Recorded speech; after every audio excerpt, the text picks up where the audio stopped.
प्रशासकांच्या गुणवत्तेवरच देशाच्या प्राधान्यक्रमाची अंमलबजावणी अवलंबून असते.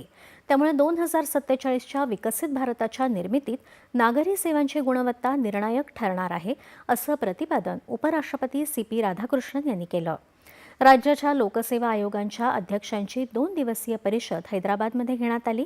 त्यात ते काल बोलत होते. प्रशासनात योग्य ठिकाणी योग्य प्रतिभावान व्यक्तीची नेमणूक करता यावी अशा दृष्टिकोनातून राज्य लोकसेवा आयोगांनी अभिनव संकल्पना राबवाव्यात अशी सूचना त्यांनी केली. त्यासाठी त्यांनी UPSCच्या प्रतिभा सेतूचं उदाहरण देखील दिलं.